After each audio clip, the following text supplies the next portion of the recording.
A couple of weeks ago, I saw a tweet claiming Denis Villeneuve, director of the Dune movies, amongst other great films, said that he considers Christopher Nolan to be the best and most important filmmaker of our time. This statement got me thinking, is Christopher Nolan really the best filmmaker of our time? The most important? Regardless of what I think, I do think many people think of him as one of the greats of the 21st century. But who was the greatest of the 20th century? Well, Kubrick is the first filmmaker that came to my mind, as a filmmaker widely considered to be the best of his time. So today I'm going to look at some of Nolan's and Kubrick's films and discuss them. Both Christopher Nolan and Stanley Kubrick have made at least one film dealing with nuclear weapons. For Stanley Kubrick, this is Dr. Strangelove or How I Learned to Stop Worrying and Love the Bomb, and for Christopher Nolan, this is Oppenheimer. Both these films deal with the subject of nuclear weapons differently. Dr. Strangelove takes a satirical approach. Beautifully shot and masterfully acted, Dr. Strangelove is still as relevant as ever today. It's a movie that perfectly satirizes the Cold War and the anxiety of nuclear destruction. The movie follows three plot lines, one taking place in the War Room in the Pentagon, another taking place inside a B-52 bomber, and a third taking place at an Air Force base.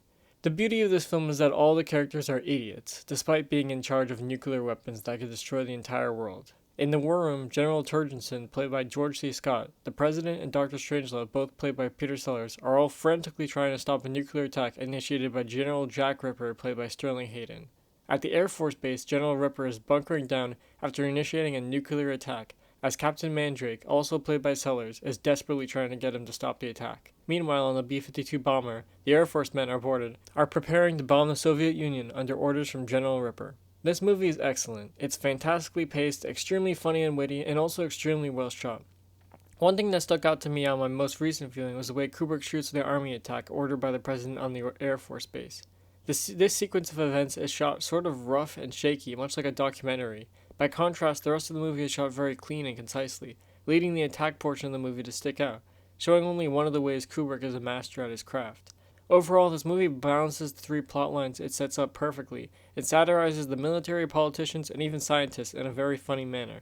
Even though this movie came out in the 60s, it remains relevant today because of its biting commentary on the absurdity of nuclear warfare, with a runtime of only an hour and a half. On the contrary, Christopher Nolan's approach to the topic of nuclear weapons is very different. Oppenheimer follows the story of Robert Oppenheimer, played by Cillian Murphy, who is considered the father of the atomic bomb, for his role as the director on the Manhattan Project. This movie is a 3-hour dramatic biopic, so very different from Dr. Strangelove. But much like Dr. Strangelove, Oppenheimer also has three storylines. One following Oppenheimer as he rises to power and helps create nuclear weapons in the Manhattan Project, one following Strauss, played by Robert Downey Jr., a politician looking to be confirmed into the president's cabinet, and one following Oppenheimer as he is deposed post-war. While Dr. Strangelove takes a satirical take on nuclear warfare, Oppenheimer takes a very serious approach, approaching the story of the birth of nuclear weapons from the scientific viewpoint, the political viewpoint, and the military viewpoint. This multi-layered approach to storytelling allows Oppenheimer to have a nuanced take on nuclear weapons and nuclear warfare, much like Dr. Strangelove.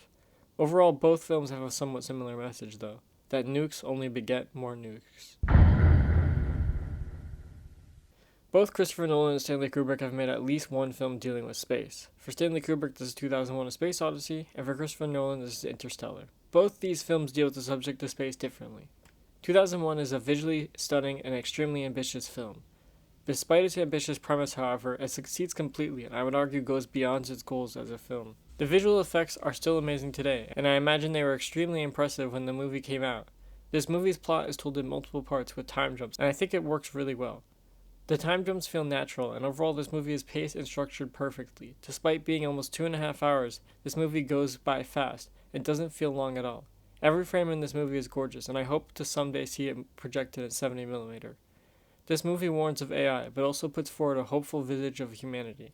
HAL 9000 loses parts of themselves by the end of 2001, and HAL de-evolves, but it can also be interpreted that Dave and humanity as a whole evolve by the end of the movie, therefore creating contrast between humanity and artificial intelligence. This movie's end is also famously abstract, and does leave a lot to speculation, which I appreciate. While a lot of the message and the themes of this movie are abstract, I never felt like it was too abstract. The plot always made sense, and every line of dialogue and shot fits together like a perfect puzzle. Now, by contrast, I do like Interstellar. The cinematography, sound design, score, and performances are great, but I have deeper issues with this movie's pacing, plot, and characters. Much like 2001, Interstellar is a visual spectacle, but arguably with less bite to its bark. The movie is somewhat convoluted in my opinion, and while interesting, puts forward a somewhat confusing message that boils down to love weaves the fabric of the universe together. Okay, I mean, if Christopher Nolan attempted to set this theme up at all in a better way, then maybe I could get behind it. But as it stands, he doesn't really set up this theme well at all. Overall, Interstellar is a decent film, but a flawed one, with an interesting story, beautiful cinematography, and decent performances, but a story that at best is interesting but flawed, and at worst a complete mess. Both Christopher Nolan and Stanley Kubrick have made at least one film dealing with war. For Stanley Kubrick, this is Full Metal Jacket, and for Christopher Nolan, this is Dunkirk.